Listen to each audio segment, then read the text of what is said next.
But all this is bigger than Diddy. It's bigger than Diddy, bro.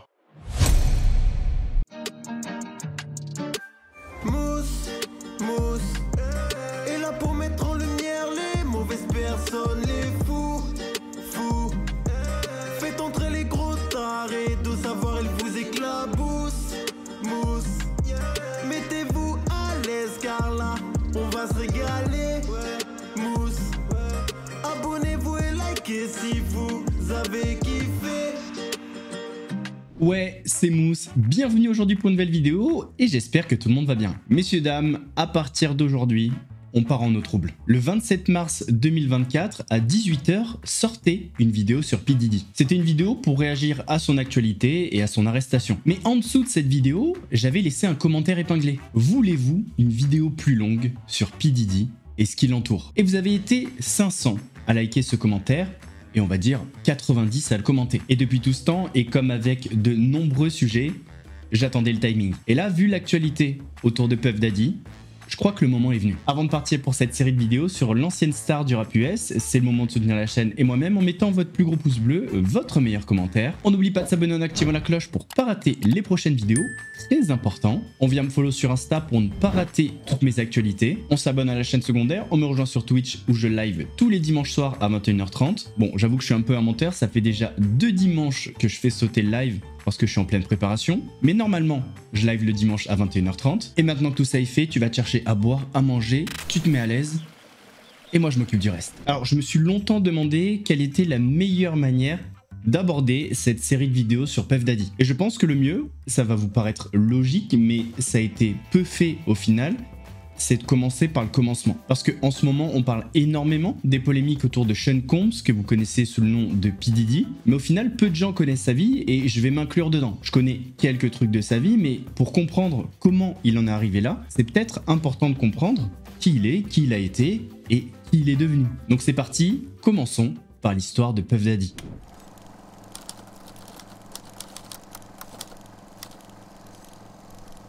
Sean John Combs, plus connu sous le nom de Puff Daddy, également connu sous les pseudonymes P. Diddy ou encore Diddy, est né le 4 novembre 1969 à Harlem, à New York. Son père, Melvin Earl Combs, était un associé de Frank Lucas, un célèbre trafiquant de drogue de Harlem. Malheureusement, Melvin a été tué en 1972 lorsque Sean Combs n'avait que 2 ans. Cela a laissé sa mère, Janice Combs, élever seule ses enfants. Ce drame marquera profondément sa vie. Après l'assassinat de son père, Melvin, en 1972, sa mère a décidé de déménager à Mount Vernon, à New York. Janice a travaillé comme mannequin et assistante médicale pour subvenir aux besoins de sa famille. Dès son plus jeune âge, Sean manifeste un vif intérêt pour la musique et l'entrepreneuriat. Puff Daddy a fréquenté la Mount St. Michael Academy, une école catholique privée du Bronx, où il a obtenu son diplôme en 1987. Après le lycée, il commence des études de commerce à la prestigieuse Howard University à Washington DC, mais abandonne après 2 ans pour poursuivre une carrière dans l'industrie musicale. Cependant, il reste attaché à Howard University où il reçoit un doctorat honorifique en 2014 pour son impact sur la culture. Daddy fait ses premières armes dans l'industrie musicale chez Uptown Records où il est rapidement promu à un poste de direction artistique. C'est là qu'il découvre des talents tels que Mary J. Blige et Jodeci. En 1993, après avoir été licencié de chez Uptown, il lance son propre label Bad Boy Records, une décision qui changera à jamais le paysage du hip-hop. Sous Bad Boy Records, Puff Daddy signe des artistes de renom comme The Notorious B.I.G., qui deviendra l'un des plus grands rappeurs de tous les temps, mais aussi Faith Evans, 112 et Maze. Sa capacité à reconnaître et à développer le talent brut lui permet de devenir rapidement l'un des producteurs les plus recherchés de l'industrie. En 1997, Puff Daddy se lance dans sa propre carrière musicale avec l'album No Way Out. Cet album comprend des tubes planétaires tels que Can't Nobody Hold Me Down,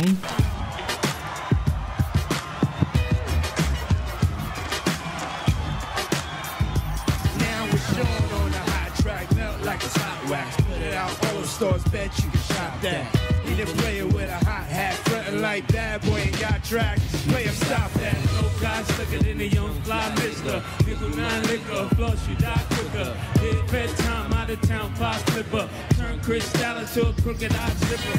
Everybody wanna be fast, see the cash. Turn around, you weak staff, get a heat rash. Everything in bad boy way we smash. 100 stats with a bulletproof E-class. Been Around the World.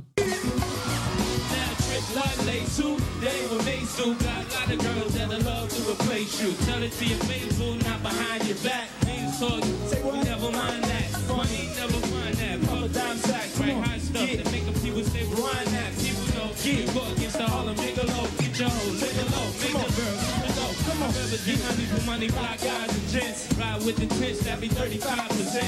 Full toe ballet, so I look both ways. Cotton says okay, let's get smoke grade, no way. People leave without handing me my check.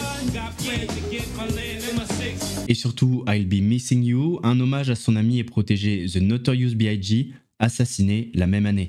Every step I take, every move I make, every single day, every time I pray, I'll be missing you. Thinking of the day when you went away. What a life to take, what a bond to break, I'll be missing you. Somebody tell me why, one glad morning, when this life is over, I know I'll see your face. Le single devient un phénomène mondial, atteignant le sommet des classements dans plusieurs pays et remportant un Grammy Awards en 1998 pour la meilleure performance de rap en duo ou en groupe. Puff Daddy s'affirme ainsi comme une star mondiale, aussi à l'aise derrière le micro qu'en tant que producteur. Il poursuit avec plusieurs albums à succès, dont Forever en 1999, The Saga Continues en 2001 et Press Play en 2006. Ses productions sont marquées par des beats accrocheurs, des collaborations prestigieuses et une capacité unique à fusionner le hip-hop, le R&B et la pop. En parallèle de sa carrière musicale, Puff Daddy s'impose également comme un homme d'affaires redoutable. Il lance plusieurs marques, dont la ligne de vêtements Sean John, qui devient un énorme succès dans les années 2000 et lui vaut même le prix de meilleur créateur de mode masculine, décerné par le Council of Fashion Designers of America en 2004. Puffy investit également dans des marques de boissons, notamment en devenant l'ambassadeur de la vodka Ciroc, dont il contribue à faire exploser les ventes. Son flair pour les affaires lui permet de bâtir un empire financier évalué à plusieurs centaines de millions de dollars, le plaçant régulièrement en tête des listes des artistes hip-hop les plus riches au monde. En 2021, la fortune de Puff Daddy est estimée à 885 millions de dollars. En plus de la musique et des affaires, Sean Combs, que vous connaissez maintenant sous le nom de Puff Daddy, a également su s'imposer dans d'autres domaines. Il fait des apparitions au cinéma dans des films comme Monsters Ball en 2001, Sean Combs. I've always believed that a portrait captures a person far better than a photograph. It truly takes a human being to really see a human being. ou encore Get Him to the Greek en 2010. The music business is failing. I need some brilliant ideas right now. 2 words, Mexican Jonas Brothers. Don't talk. We can have Aldous Snow live at the Greek Theater. He is rock music personified. I'm a motorist. I want you to go to London and pick him up. If he's too messed up, you hit him with this adrenaline needle. Like from Pulp Fiction? Or like from May 2nd of last year. Get him to the Greek. I'm gonna stab you in the heart with this needle. What? Look for it on Blu-ray and DVD. Il a produit des émissions de télévision et des événements tels que la série Making the Band sur MTV, qui devient un phénomène de télé-réalité.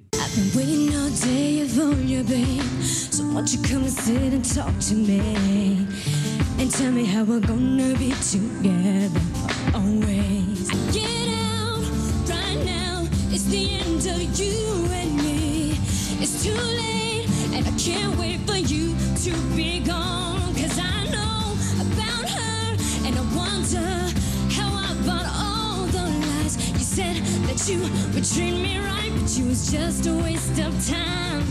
Yeah. Diddy est également un philanthrope impliqué dans de nombreuses œuvres caritatives, notamment par le biais de sa fondation Sean Combs Foundation. Il a également utilisé sa notoriété pour soutenir des causes sociales, notamment en plaidant pour l'égalité raciale et l'éducation des jeunes défavorisés. Après plus de 3 décennies dans l'industrie, Puff Daddy continue d'influencer les nouvelles générations. Il reste une figure de proue du hip-hop, à la fois comme artiste et producteur, mais aussi comme modèle de réussite entrepreneuriale. Son impact sur la musique et la culture américaine est indéniable et il est respecté à la fois pour ses contributions artistiques et pour sa réussite dans les affaires.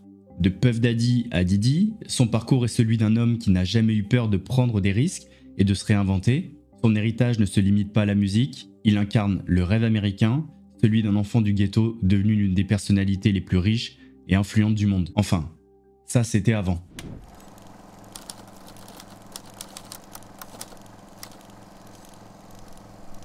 On va maintenant rentrer dans la partie polémique autour de P. Diddy et Dieu sait qu'il y en a énormément, mais on va y aller crescendo. Pour l'instant, on va parler de petites polémiques. On ne va pas encore parler de ce que vous attendez. On va commencer par une affaire qui date de 1999. C'est une des polémiques les plus notoires autour de Puff Daddy et ça concerne une fusillade qui a eu lieu au Club New York en décembre 1999. À l'époque, au Club New York, P. Diddy est avec sa petite amie de l'époque, que vous connaissez forcément, Jennifer Lopez, mais il est également accompagné de son protégé, le rappeur Shyne. À l'intérieur de la boîte, une altercation a dégénéré en fusillade, blessant 3 personnes. Et donc forcément, très rapidement, P. Diddy a été arrêté pour possession d'armes. I'm just gonna make a statement because I can't answer no question. I'm just gonna make a statement, all right? I came here today just to tell the truth, so hopefully we can get down to the bottom of this. I'm 100%, the charges against me are 100% false, and hopefully due to time, we'll start to see that. Thank you very much. À la suite d'un procès très médiatisé, il a été acquitté en 2001, mais son protégé, le rappeur Shyne, a lui été condamné à 10 ans de prison. Le problème, c'est que depuis le début, Shyne clame son innocence. Et on l'a pu l'entendre dans l'émission Joe Budden, où Shyne répète ce qu'il dit depuis le début. C'est pas lui. Do y'all want to talk about what Shyne had to say about the shooting, the Puff shooting? Okay. Yeah, let's talk about it. Let's do it. And this comes about from the victim that was shot recently going public saying that Puffy is the person that shot me. It was no Shyne. I saw who it was. It was the woman that was shot in the face, right? Yes. So they asked Shyne about it recently, and this is what he had to say. It opens wounds. When you hear, the victim saying that it was Diddy that shot her, that is what is the most remarkable. Oh, you didn't see that? I saw it. Okay. And snitching. That was triggered by a lawsuit from a producer that produced on the Love album, who is making accusations, and in those accusations he says that the gentleman confessed to the shooting, and that is what stands out to me the most, because I've done my best to put it behind me and to move forward, and so but it certainly reopens the wounds that I've been saying this all along. Everyone knew all along that I was the fall guy, but my political enemies and it opens witnesses. Is she after this one? I'm not going to get into that. You already did. It does open wounds. He going to. And certainly I am relieved that people are saying what the truth is, that, I did not shoot those people. I maintain that I never shoot nobody, that there were other guns. They are always said that. That has not changed. And that is the testimony that came out. Fragments were never removed, so there was never any forensic testing to say who it was. But the victims are vindicating me. Et c'est pas tout parce que comme vous l'entendez au début de la vidéo, on parle d'une femme qui a reçu des tirs. Voici ce que cette femme dit depuis le début, donc depuis 1999. Et là, l'intervention que je vais vous passer, elle date d'il y a 6 mois. There's no doubt in my mind who shot me. You have said since really right after the shooting that it was P. Diddy who shot you. I was standing by the front door. I watched the entire thing out. I had no reason to believe that it would escalate to a shooting. It was just male machismo and bravado at first. A lot of pushing and shoving, raised voices, you know, hands. But then I saw them reach in their waist and draw from their hip. And I knew. I instantly turned to my friends and told them, be careful, watch out. And when I turned back, I know, and I've said over and over, I've heard the voice of God said, you are about to be hit. Calm down. And as I said no, I looked straight forward ahead and I watched the muzzle flash from both of their guns and I felt the impact to my face instantly. J-Lo testified at the grand jury, as did many other people. It needs to be reopened because if that is in fact the case, she carried the gun in and she lied to the grand jury.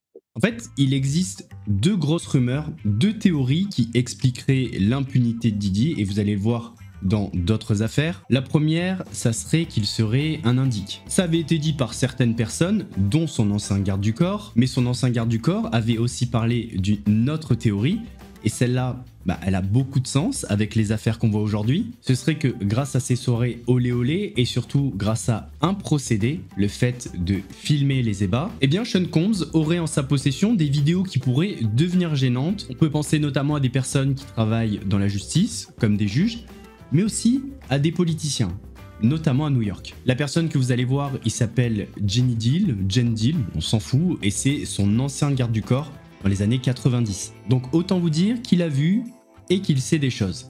I said if they really wanted him, all they had to do was review those civil lawsuits. And once they find the criminal activity in those, they could bring him in. Now, did the Federal Bureau of Investigation in Miami do it? No, they didn't.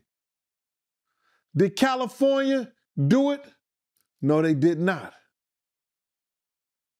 The Southern District of New York, they took it upon themselves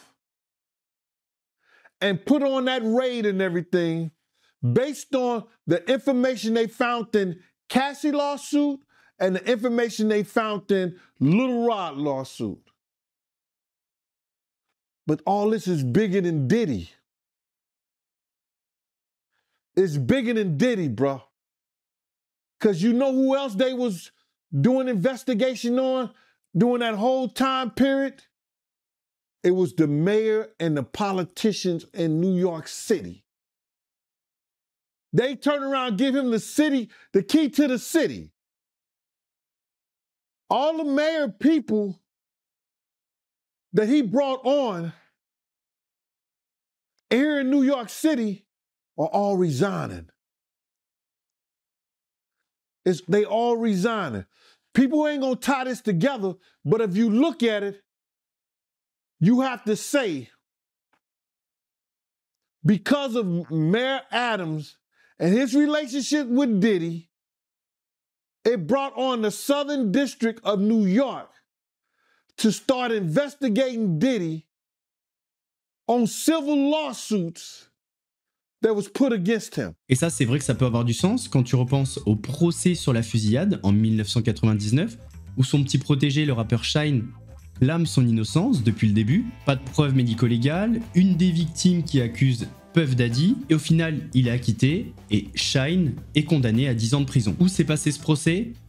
À New York. Autre très grosse polémique autour de P. Diddy, et celle-ci elle dure depuis des années, c'est le conflit entre Tupac Shakur et le protégé de P. Diddy, The Notorious B.I.G. Le nom de Diddy est souvent lié à l'une des plus grandes tragédies du hip-hop, la mort de Tupac Shakur, et celle de The Notorious B.I.G., qui était le protégé de Diddy. Le conflit entre Death Row Records, dirigé par Suge Knight et associé à Tupac, et Bad Boy Records, le label de Diddy, a été au cœur de la rivalité côte Est, côte Ouest, East Coast, West Coast. Le 13 septembre 1996, Tupac a été assassiné à Las Vegas. 6 mois plus tard, le 9 mars 1997, c'est au tour du protégé de Diddy de se faire assassiner à Los Angeles. Alors, bien que le producteur de Bad Boy Records n'ait jamais été directement accusé, pour le meurtre de Tupac Shakur. Des rumeurs circulent depuis des années impliquant l'entourage de Puff Daddy dans le meurtre de Tupac. Au fil des années, il y a une chose qui est souvent revenue sur P. Diddy, c'est le mauvais traitement envers ses artistes. Beaucoup d'artistes du label de P. Diddy accusent le producteur de contrôler étroitement les droits de leurs œuvres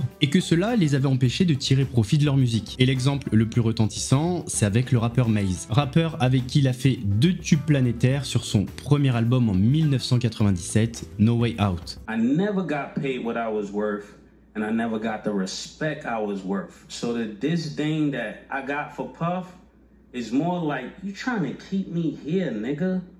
I'm not here. All my peers is up here. All my peers are bosses. When it's time, just like somebody raised somebody up, you know they did work with you, they go from your little man to maybe A&R to something else. He just kept trying to keep me right here, like he didn't want me to grow at anything. And to anybody, is that gonna bother you? Yeah. Especially if I'm producing the work. Yeah. Puff would go out and party, and I would be in the studio writing the records, and then I just come back and say, he'll say this is his part or that is his part, but I was the person there creating it all. Right. And then, I mean, from the lyrical standpoint, Yeah. where somebody did a beats, and even More Money, More Problems, I came up with that. I came up with the beat too. And I said, Stevie, we need to do this beat and do it like this. So just imagine all of these moments that are taken from you, the records, the beats, you ain't getting the money, you ain't getting the publishing, you ain't getting the respect. Maze avait donc proposé 2 millions de dollars pour récupérer les droits de ses masters, mais P. Diddy avait refusé. En 2015, Diddy a été arrêté à la suite d'une altercation avec un entraîneur de football américain à l'université UCLA, université où son fils Justin Combs est joueur. Accessoirement. Selon les rapports, Diddy aurait attaqué l'entraîneur à l'aide d'un kettlebell. Voilà, pour ceux qui ne savent pas ce qu'est un kettlebell, c'est ça. Et tout part de quoi? En fait, le papa de Justin Combs a estimé que son fils était maltraité à l'entraînement. Évidemment, et comme d'habitude, Diddy a nié les accusations et il s'en est sorti sans aucune poursuite. I think there's times when you have to just communicate and find out what's going on and be by, your children's side. Puff was arrested back in June after allegedly swinging a kettlebell at a low seat. But as for the details, I can't speak about anything else that happened. Right. Was there a kettlebell involved?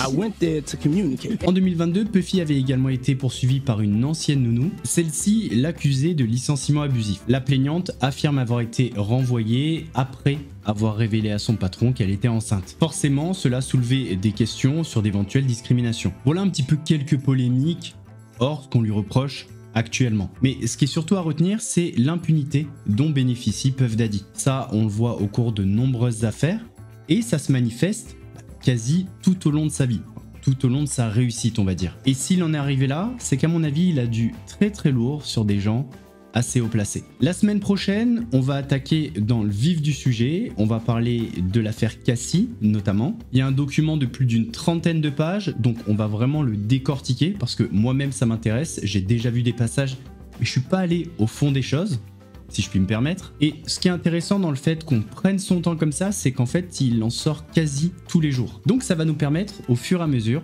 d'essayer de ne rien rater. Enfin, d'essayer. En tout cas, j'espère que cette vidéo mise en bouche, on va dire, vous a plu. Si c'est le cas, votre plus gros pouce bleu, votre meilleur commentaire. On n'oublie pas de me follow sur Instagram pour ne pas rater toutes mes actualités. On s'abonne à la chaîne secondaire. On me rejoint sur Twitch pour pas rater les lives du dimanche soir à 21h30. Nous, on se retrouve la semaine prochaine pour une nouvelle vidéo. En attendant, prenez soin de vous.